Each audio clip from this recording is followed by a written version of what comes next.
ಆಂಜನೇಯ. ಎಲ್ಲರಿಗೂ ಸಂಕ್ರಾಂತಿ ಹಬ್ಬದ ಹಾರ್ದಿಕ ಶುಭಾಶಯಗಳು.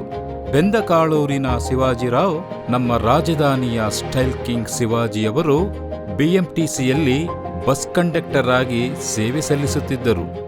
ಕುಚುಕು ಗೆಳೆಯ ಇವರ ಪ್ರತಿಭೆಯನ್ನ ನೋಡಿ ಚೆನ್ನೈ ಆಕ್ಟಿಂಗ್ ಕ್ಲಾಸ್ಗೆ ಸೇರುವಂತೆ ಸಲಹೆ ನೀಡಿದರು. ಇವರ ಸಲಹೆಯಂತೆ ಶಿವಾಜಿರಾವ್ ಚೆನ್ನೈ ಆಕ್ಟಿಂಗ್ ಕ್ಲಾಸ್ನಲ್ಲಿ ತರಬೇತಿಯನ್ನು ಪಡೆದರು. ನಂತರ ದೇವರ ರೂಪದಲ್ಲಿ ಬಂದ ನಿರ್ದೇಶಕರಾದ ಬಾಲಚಂದರ್ ರವರು ತಮ್ಮ ಸಿನಿಮಾಗಳಲ್ಲಿ ಅವಕಾಶ ನೀಡಿದರು. ತಮ್ಮ ಪ್ರತಿಭೆಯ ಮೂಲಕ ಶಿವಾಜಿರಾವ್ ಆಗಿದ್ದ ಇವರು ಇಂದು ಸೂಪರ್ ಸ್ಟಾರ್ ರಜನಿಕಾಂತ್ ಆಗಿ ಪರ್ವತದ ಎತ್ತರಕ್ಕೆ ಬೆಳೆದಿದ್ದಾರೆ. ಭಾರತೀಯ ಚಿತ್ರರಂಗದ ಧ್ರುವತಾರೆ ರಜನಿಕಾಂತ್ ರವರು ಕನ್ನಡ, ತಮಿಳು ಸೇರಿದಂತೆ ಚಿತ್ರರಂಗದಲ್ಲಿ 50 ವರ್ಷಗಳ ಅನುಪಮ ಸೇವೆಯನ್ನು ಸಲ್ಲಿಸಿದ್ದಾರೆ.